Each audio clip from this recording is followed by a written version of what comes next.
அன்பானவர்களே, பெரியார் அவர்கள் திருக்குறளை பற்றி என்ன பேசினாங்க அப்படிங்கிறது தான் இந்த வீடியோவில் விளக்கமாக பார்க்க இருக்கிறோம். திருக்குறளை தங்கத்தட்டில் வைக்கப்பட்ட மலம் அப்படின்னு திருவள்ளுவர் சொன்னாரா, அல்லது மலம் துடைக்கும் துண்டு காகிதம் அப்படின்னு சொன்னாரா அப்படிங்கிறது தான் இந்த வீடியோவில் பார்க்க இருக்கோம். உண்மையிலேயே அவர் என்ன சொன்னார், ஏன் சொன்னார் அப்படிங்கிறதையும் இந்த வீடியோவில் விளக்கமாக பார்க்கலாம். திராவிடமணி திரு முத்து அவங்களுடைய அரிய முயற்சியால் தந்தை பெரியார் அவருடைய அனுமதியோட 1949 வருடம் பொன்மொழிகள் அப்படிங்கிற ஒரு புத்தகம் வெளியிடப்பட்டது. அப்படி வெளியிட்டப்ப அதை காங்கிரஸ் கட்சி தடை செஞ்சிச்சு.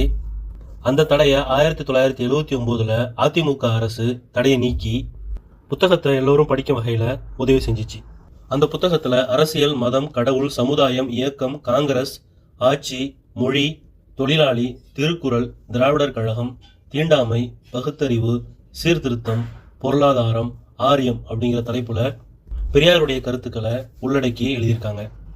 அதுல 10வது தலைப்பா திருக்குறளை பத்தி பெரியார் என்ன சொல்லியிருக்காரு அப்படிங்கிறத பார்க்கலாம் வாங்க.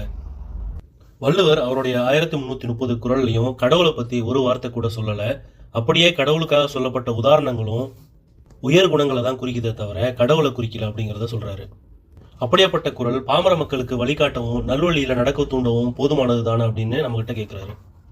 திருக்குறளை பொறுத்த வரைக்கும் ஆரிய கலைக்கும் அவங்களுடைய அநியாயமான ஒழுக்கக்கேடான வாழ்க்கைக்கும் எதிராக ஒரு நெறியாக கொடுக்கப்பட்ட, தமிழர்களுக்கான நெறியாக கொடுக்கப்பட்ட ஒரு நூலாக தான் நான் பார்க்குறேன் அப்படின்னு பெரியார் சொல்றாரு. உங்ககிட்ட யாராவது எந்த மதம் அப்படின்னு கேட்டா வள்ளுவர் மதம்னு சொல்லுங்க, என்ன நெறின்னு கேட்டா குறள் நெறின்னு சொல்லுங்க அப்படின்னு சொல்றாரு. அப்படி சொல்றப்ப எந்த பிற்போக்குவாதியும் எப்படிப்பட்ட சூழ்ச்சிக்காரனும் இதுக்கு முன்னாடி நிற்க முடியாது. காரணம், குறள் ஜாதி, மதம், கடவுள் ஆகியவற்றை கடந்து மூட நம்பிக்கைக்கு உள்ளாகாததையும் அன்பையும் ஒழுக்கத்தையும் போதிக்கக்கூடிய உயர்ந்த பண்புகளை உள்ளடக்கிய ஒரு அரிய நூலாக தான் இருக்கு அப்படின்னு சொல்றாரு. திருவள்ளுவர் ஒழுக்கத்தை பத்தி ரொம்ப அதிகமா பேசியிருக்காரு. திராவிடர்கள் கூட நாங்க என்ன நினைக்கிறோம் அப்படின்னா, ஒழுக்கத்துல உயர்ந்தவர்கள் கடவுளை விட மேலானவர்கள் அப்படின்னு நாங்க சொல்றோம்னு சொல்லியிருக்காரு. ஆரிய பித்தலாட்டத்திற்கு சரியான மறுப்பு திருக்குறள் தான். இதை நான் மட்டுமே சொல்லல, திருவள்ளுவ மாலையில பல புலவர்கள் சொல்லியிருக்காங்க. ஆரிய புரட்டை வெளியாக்கி மடமையை போக்கி புதிய அறிவு பெற்று நீங்க மனிதரா மாறணும் அப்படின்னா திருக்குறளை படிங்க அப்படின்னு சொல்லியிருக்காரு பெரியார். ஆரிய பண்புகளுக்கும் திராவிட நாடு ஆட்பட்டு இருந்த சமயத்துல, அதாவது ஆரிய பண்புகளுக்கு திராவிட நாடு கீழே இருந்த சமயத்துல திராவிடர்களை அதுல இருந்து விடுவிக்க திராவிட பெரியார் ஒருவரால் தோற்றுவிக்கப்பட்ட நூல் தான் திருக்குறள் அப்படிங்கிறதையும் பெரியார் சொல்லியிருக்காரு. சிந்திக்கக்கூடிய மனிதன் ஒப்புக்கொள்ளக்கூடியதாகவும் இயற்கை மற்றும் விஞ்ஞானத்துக்கு ஒப்ப இருக்கக்கூடிய கருத்துக்களை கொண்டதாகவும் திருக்குறள் இருக்கு அப்படிங்கிறதையும் பெரியார் சொல்லியிருக்காரு. கடவுள் வாழ்த்துல கூட வள்ளுவர் ஒழுக்கத்தையும் அறிவையும் பற்றற்ற தன்மையையும் கொண்டவரை தான் கடவுளா காட்டியிருக்காரு. கடவுளை அறிஞன்னு சொல்றாரு திருவள்ளுவர். அதே நேரத்துல கடவுளை எந்த இடத்துலயும் அவரு அயோக்கியனாகவோ, ஒழுக்க ஈனம் உடையவனாகவோ, வஞ்சகனாகவோ, வியாபாரியாகவோ சொல்லல. ஆனா பார்ப்பன இந்து மதம் இதற்கு மாற்றாக எல்லா அயோக்கியத்தனத்தையும் கொண்ட ஒழுக்கம் இல்லாத ஒருத்தவரை தான் பார்ப்பன இந்து மதம் கடவுளாக காட்டியிருக்கு அப்படிங்கிறதையும் ஆணித்தரமா பெரியார் பதிவு பண்றாரு.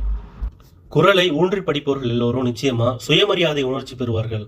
அரசியல் ஞானம், சமூக ஞானம், பொருளாதார ஞானம் ஆகியவை சகலமும் அதுல அடங்கியிருக்கு அப்படிங்கிறதையும் பெரியார் விளக்கப்படுத்துறாரு. குறள்லையும் இன்றைய நிலைக்கு புறம்பான சில கருத்துக்கள் கூட இருக்கு, அவையெல்லாம் மாற்றிடணும் அப்படிங்கிறதையும் அத்தகைய மாற்றத்துக்கு இடம் தருவதுதான் குறள் அப்படிங்கிறதையும் சொல்றாரு. உதாரணமா புலால் உண்ணாமையை திருக்குறள் சொல்லுது. அதை இன்னைக்கு பல இந்துக்களே கடைபிடிக்கிறது இல்ல, பல தமிழர்களே கடைபிடிக்கிறது இல்ல. அதே நேரத்துல தமிழர்களுடைய உணவு முறையே அசைவம் தான். மேலும் மனு தர்ம சூத்திரங்களுக்கு நேர்மாறான கருத்துக்களை கொண்ட குறள்கள் நிறைய இருக்கு திருக்குறள்ல. மனித சமுதாயத்திற்கு நல்வழி காட்டி நன்னெறியூட்டி நற்பண்புகளையும் ஒழுக்கங்களையும் கற்பிக்கும் வகையில எழுதப்பட்ட நூல் தான் திருக்குறள் அப்படிங்கிறதையும் சொல்றாரு. மேலும் குறள் அப்படிங்கிறது இந்து மத கண்டன புத்தகம் அப்படிங்கிறதையும், அது எல்லா மதத்தில் உள்ள சத்துக்களையும் எக்ஸ்ட்ராக்ட் எடுத்து சேர்த்து எழுதப்பட்ட மனித தர்ம நூல் அப்படிங்கிறதையும் எல்லோரும் உணர்ந்துக்கணும் அப்படிங்கிறதையும் சொல்றாரு. சுய அறிவு தான் மிக மிக முக்கியம் அப்படிங்கிறத வாளறிவான் நற்றால் அப்படிங்கிற திருக்குறள்ல இருந்து எடுத்து சொல்றாரு. உருவ வழிபாட்டை ஒதுக்கிடணும் அப்படிங்கிறதையும் திருக்குறள் சொல்றதாக பெரியார் எடுத்துரைக்கிறாரு. கிறிஸ்தவர்களை பார்த்து என்ன சொல்றாருன்னா பெரியார், நீங்க கிறிஸ்தவர்கள் ஆகிவிட்டதாலேயே நீங்கள் உயர்ந்தவர்னு நினைச்சிக்காதீங்க, நீங்களும் குறள் மதத்துக்காரர்கள் தான்.